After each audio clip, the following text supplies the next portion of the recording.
Okay, let's have a look at the Premier League on New Year's Eve. I said we would do this. We would have a look at the Premier League on the eve of the transfer window. So I have the transfer market all buying and selling clubs list up here. But let's have a look at things, shall we? Top of the league by 7 points is Liverpool, 54 points. Teams have been here before with a big gap of points like this and have fallen away towards the end of the season. But with Liverpool, I just don't see it. I don't see it. This time last year, they were buying Virgil van Dijk. That was what they needed to be ready for this year. Um, they don't really need to make much difference. They don't have to change too many things. It's not just the Mo Salah scoring all the time. You've got Firmino, you've got Sadio Mane, you've got other players chipping in with goals. Defensively, they're more solid. Goalkeeper issue seems to have been somewhat resolved in the last few months. Man City, they've slipped back a bit, haven't they? They're on 47 points. They're 7 points back. Um, Beating Southampton 3-1 is papers over the cracks. Southampton are relegation threatened. Man City would be expected to win that game on the way form's going. They've only won 1 in 3, so 2 back-to-back defeats have dented where they were before Christmas. They've fallen back considerably. I do see them as a buying club. I put them in the buying club list, which we'll get onto in the video. Spurs. While they are being consistently in the top 5 all season, they've got 45 points. Their defeat against Wolves sums up the lack of depth outside of that starting squad, the squad that is basically starting the games, or those actually directly on the bench regularly. The depth isn't there. Their lack of signings in the summer is possibly being highlighted again. They looked very all over the place in the second half. They had the game and they threw it away. They were 1-0 up and they lost 3-1. The stadium issue is another thing that needs to be resolved and quickly, because every time they make an announcement on the stadium, it's been delayed further, and that's got to be eventually, playing havoc with the morale. Some people saying, "Oh no, it shouldn't affect the players; they're professionals." No, that will be, because there's a lot of expectation on this side, and I think that is having an effect. Chelsea, 43 points in fourth. New manager, new system. I can see them as a selling club, actually. I can. I can see players like Drinkwater leaving. It's going to be interesting to see what happens with Chelsea if they buy or sell. They obviously are slowly chipping or pulling away from Arsenal and closing on Spurs. They've been in a sniff of Spurs and Man City for about the last 3-4 weeks. They could go on a run and end up second. They're not out the title race yet. They're 11 points back, so it's difficult to see them getting into it. But we've seen gaps like this before disappear. We've seen teams have a healthy lead like this on the eve of the transfer window, and by the end of the season be as low as sixth. So it's going to be interesting to see what happens. But I just can't see Chelsea winning the league this year. But they're going to be in the top 4.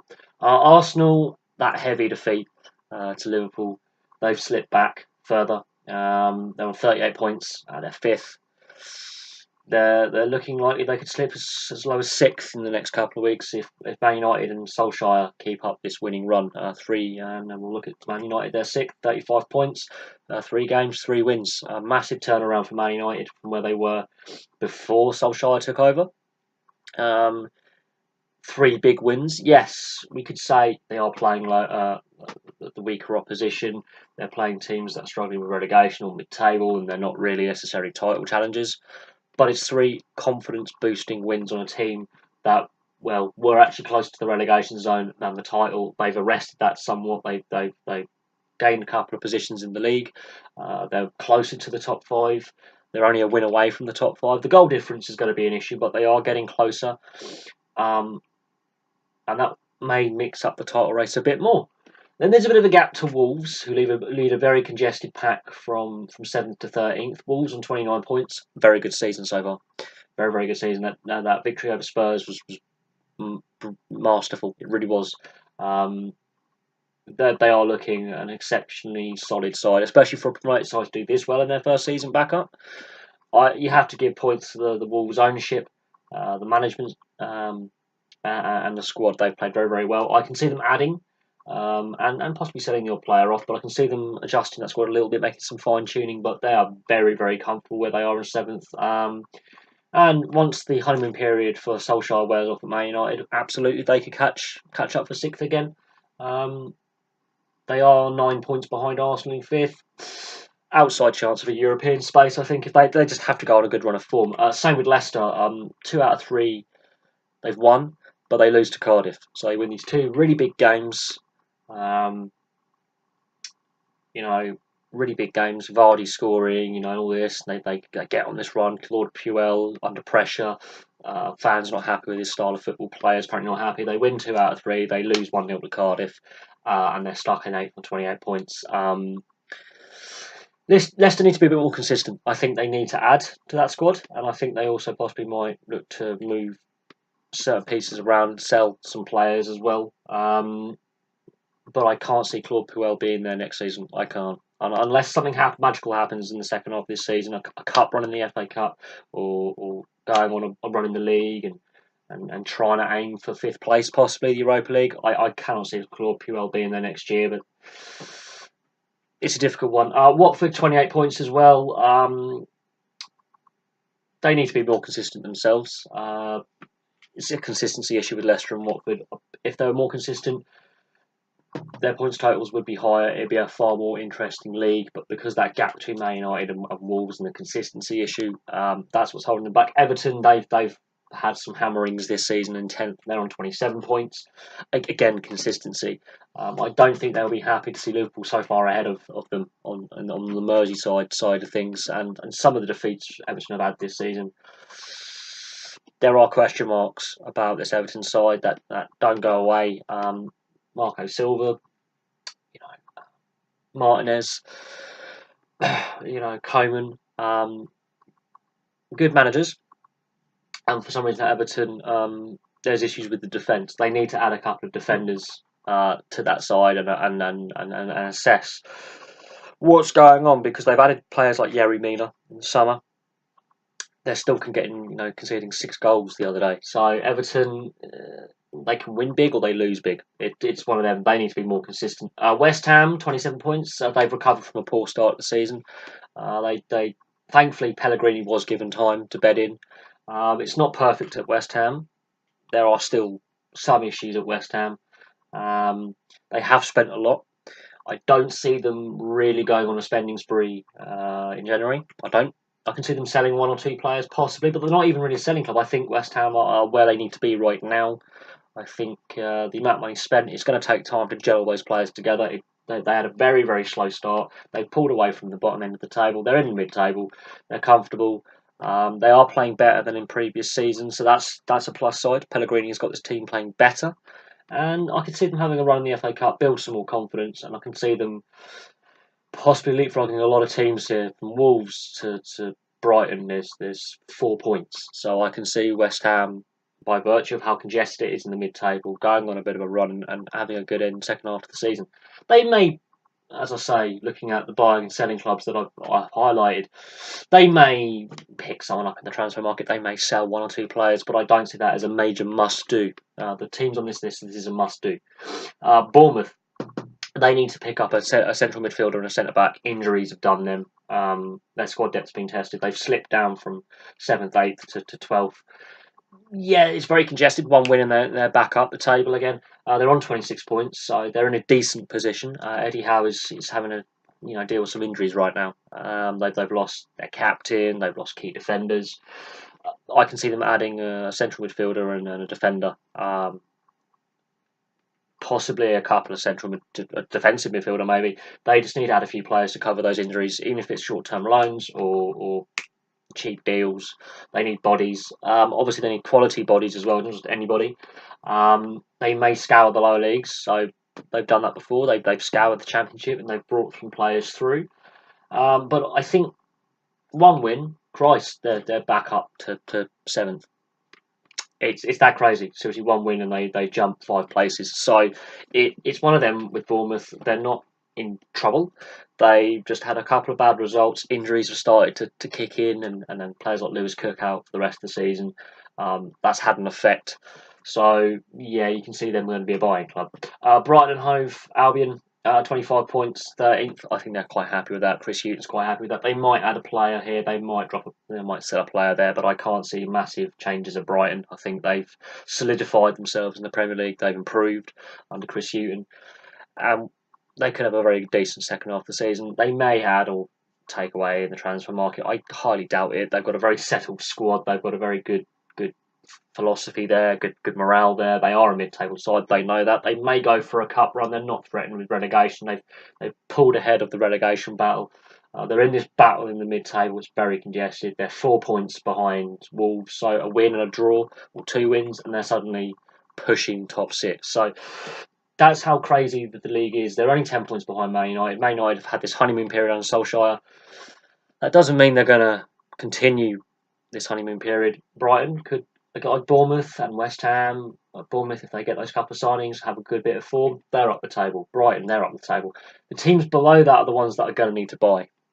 Definitely in the transfer market, there is some problems with these teams. But Brighton and Hove, they're okay. They're okay. There's a big gap from Brighton to Crystal Palace, so this is where Brighton and Hove Albion feel comfortable, as Palace are on 19 points and 14th. Again, they've had a bit of a tricky season at times, but they've basically, for the most part, stayed out of the bottom 3. And I think all credit has to go to Roy Hodgson there with how he's made them tough to play against. They're not easy to play against. They would like to have more points and more wins on the board, but goal scoring is an issue. That's why I think possibly they could be a buying club, but they could be a selling club. Wilfried Zaha attracts a lot of interest a lot of the time. So we'll have to see with Crystal Palace what they do. I've put them down more as a selling club than a buying club because of the Zaha thing. If they sell Zaha, then they can possibly buy 2 or 3 players. But Wilfried Zaha is so crucial to this side, and he's signed a longer term contract. It's going to be interesting with Palace if they add to that squad or not. Financially, they're more stable off the field now than they were in the past. So there is funds available. It's whether they're willing to spend those funds to bring players in or be willing to sell a player like Wilfried Zaha to avoid having to dip into the transfer budget so they can use that money to reinvest straight away. They are in a bit of no man's land to a certain extent. They are, I think, far better than the teams below them. I honestly believe that. They're a very wily Premier League side now. I think, yes, they would like to have had more points, more wins. They've drawn too many games. They did, struggle to get goals at home earlier on this season. So goal scoring is an issue. But I put them down as more of a seller because we've heard no real rumours so far of them wanting to buy a player. It's Wilfried Zaha and what happens with him. Newcastle, I think this is the big one. I put them down as a buying club, but we don't know who's going to own the club. Mike Ashley obviously wanted to sell the club by Christmas. It's now New Year's Eve. No sale has happened. So we're basically where we were 12 months ago with Amanda Staveley. Now we've got it with Peter Kenyon. Ownership of Newcastle was the problem, and this is going to rumble on.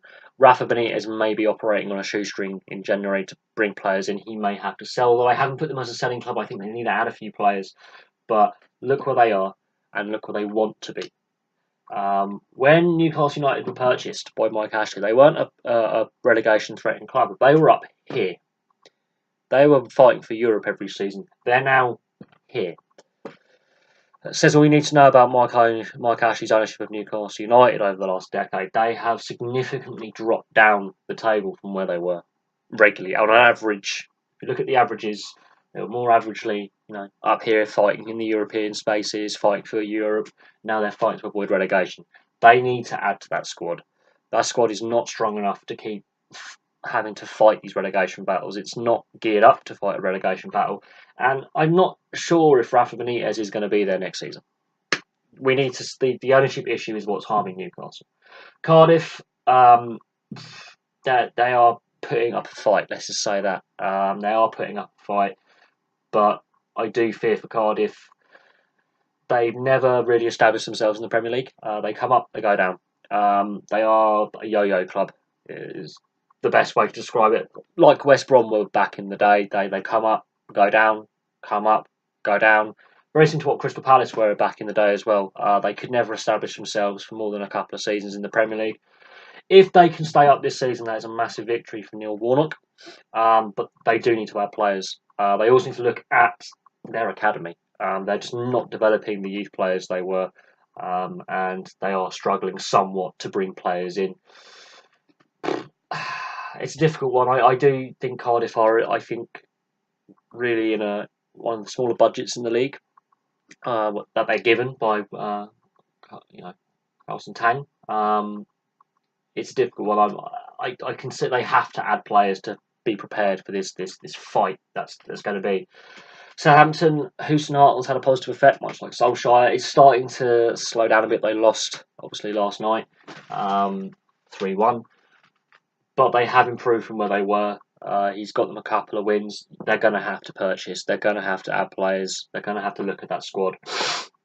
Definitely. They might have to sell a player or two off, but they're going to add. They're going to have to add. They're not a poor club. They do have wealthy owners, and their objective is to try and get, I would say, 14th place. Houston Hartle's had a decent start to his managerial career in England. When he took Southampton over, they were further down in the relegation battle, so he's keeping them head above water, but they are still deeply in trouble. But here's the thing. Burnley are the big surprises for me. They were up here last season. They're down here. I don't think Burnley overachieved last season. I really think they all played very, very well, and they were slowly going up the table season upon season. They did not overachieve. That was not a surprise for me. What's happened this season is they've massively underachieved. They've had a slow start. Some of those players probably weren't used to playing that much international football in the summer because a couple of Burnley players did go to the World Cup. Obviously, they had to start their season earlier as well for their European qualification because they're in the qualifying rounds of the Europa League. So they had some European games to play. Again, squad depth was tested. They have to add to that squad, but Burnley operate on a shoestring in Premier League standards. So it's going to be difficult for Burnley. I didn't really put them on a buying club, really. I think they've got the squad to get out of this situation. I really do. But they're underperforming this season. Some of the players look a bit tired. But one win, they're suddenly up here. This is how crazy it is. From Palace downwards, it's congested. From Brighton to Wolves, it's congested. You know, there's two blocks of teams, really.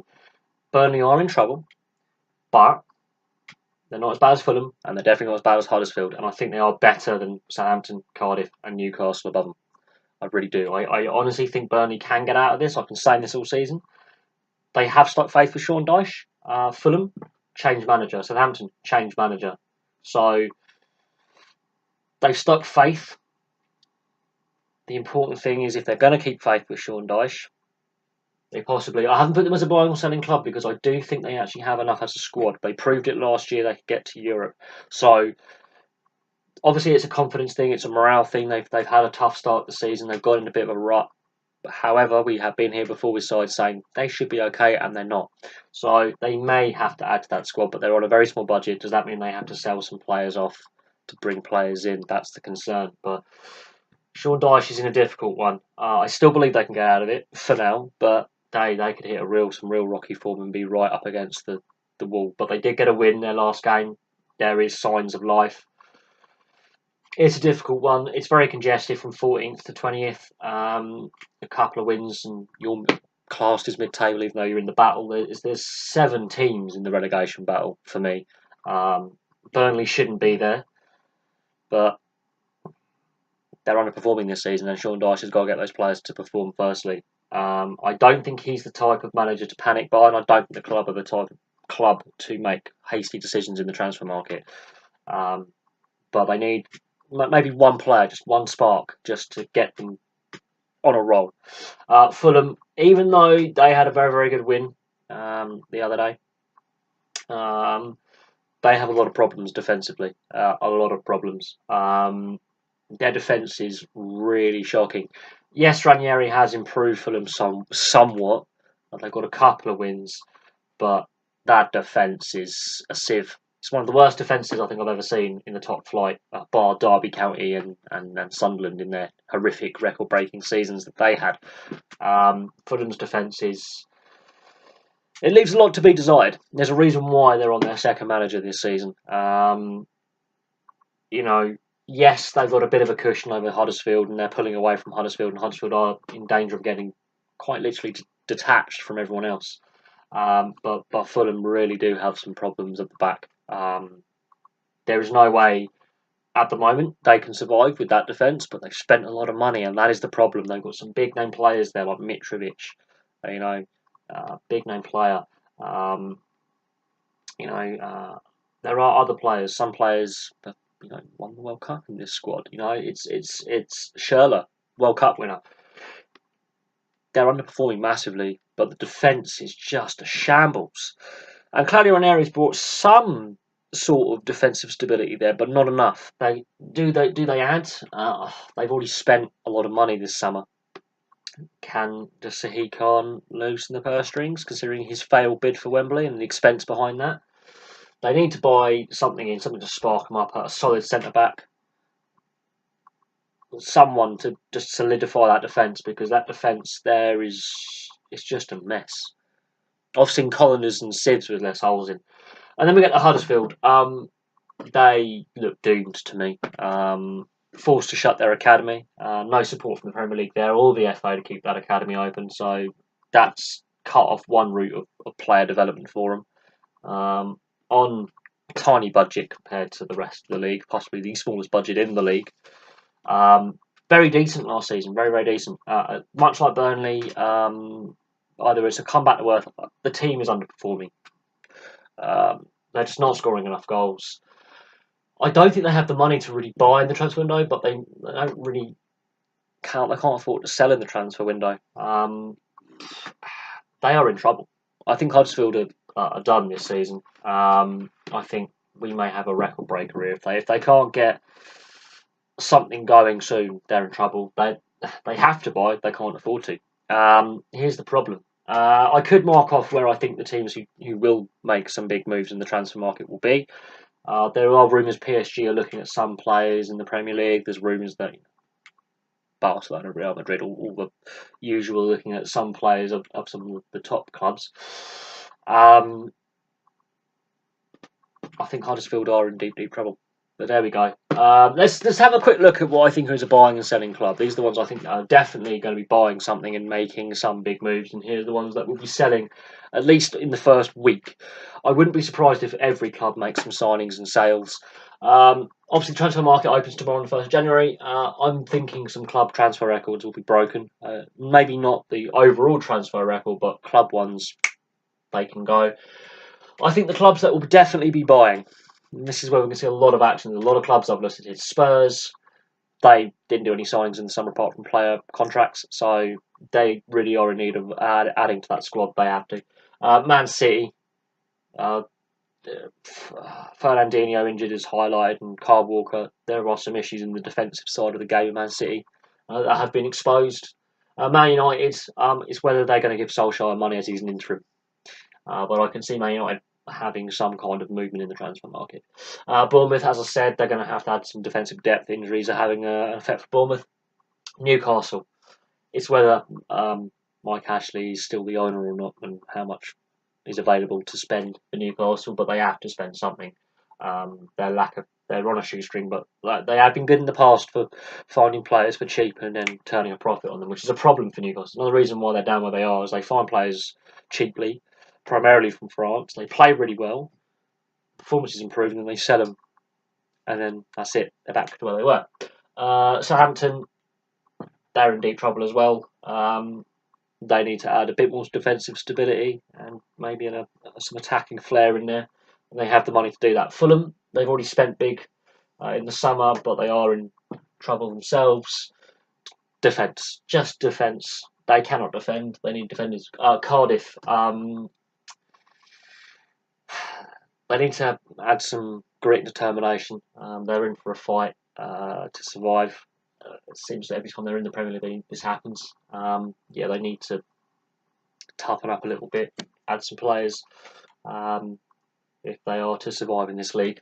I don't know where they are. They just maybe up and down the whole bloody lineup: striker, midfielder, and defender. Chelsea, I can see Chelsea buying. Sarri's obviously Drinkwater's out of favour. Even Hazard, we're not sure what's going to happen with him long term.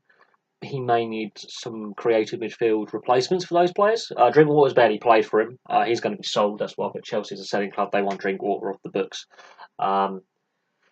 make him some money, but he hasn't really played since he played for Leicester. So what's his value? Probably not a lot. If in all honesty, and I think Leicester are kind of glad to be rid of him as well. To be honest, he went for the money, not for his enjoyment of the game, and he showed his true colours when he snubbed England, and that's why he's ended up as a bench warmer for the better part of a couple of years. I can see Leicester adding as well. I think Leicester, they need some more consistency. They need a midfield general, which they are lacking. They need someone to just control that midfield and keep the tempo up, because Leicester are a bit hot and cold in games. On the selling side of ththings, Palace, it's the Wilfried Zaha question. That's why I put them as a selling club. Chelsea, drink water. We know they want him off the books. Watford, Troy Deeney and others. There are other players there. Decore, I think it's Decore. Is it Decore? I think it's Decore. There's a couple of players at Watford that have been scouted by some of the big clubs. Leicester City, there could be some players from Leicester like Demarai Gray, for example, young, talented winger, not getting a lot of game time under Claude Puel, which is garnering some criticism from many, and I would agree with that. Actually, he's a very talented player, and I'm very surprised he's not playing him. Puel's a very negative manager. It doesn't work in the Premier League. This negativity part of the bus just doesn't work. So it's either other clubs will sell. Man United may be sellers. Spurs might have to sell a player to bring a player in because of squad rules of how many players you're allowed to have on your books, because they didn't make any signings in the summer. So Spurs may have to sell as well. I wouldn't be surprised if Newcastle have to sell players to buy players. But for the most part, not every team is on the board for buying and selling. I think some teams are actually quite content with where they are. Wolves, for example, I don't think need to add. Everton, they could add a defender, they could add a midfielder, but it's consistency, so it's more to do with the tactics of the manager. But there we go. That's my thoughts on where teams are at right now. Obviously, it's subjective. Other people may agree or disagree. But Liverpool are in a very strong position, and Huddersfield are in, well, the shit. It's the best way to describe Huddersfield. There is a 44-point gap between first and last. That is a massive gap. I don't think the gap's been that big for quite some time. Maybe last season, notwithstanding, that is a big gap between first and last. And I think Huddersfield are relegated there. I just can't see them getting out of it. Fulham, for all the money they spent in the summer, not a great return. And I do believe Burnley can get out of this. It's I think Palace will be safe. I think Roy Hodgson's got to add to the squad. They may sell, they may buy. It depends on the Wilfried Zaha. But Newcastle's a big question mark. Cardiff's a big question mark. Southampton, Husnarl, I think he might get them playing out of trouble. But Burnley have underperformed. I think they need to kick up the arse. They need this New Year's break, New Year to come. Transfer market. They may have to sell to add, but I think Southampton and Burnley might fight out of it. Cardiff may get sucked into it. Newcastle's a big question mark. I think Fulham, they've spent massively and they just can't get out of trouble. Huddersfield, I thought earlier in the season I said they had some fight. Now they just don't have enough. But there we go. Thank you very much for watching. Please like and subscribe. Please place your comments below, and I'll have some more videos for you soon. And I apologise for the length of the video, but we have to discuss so much stuff. And thank you very much for watching, and I shall see you soon.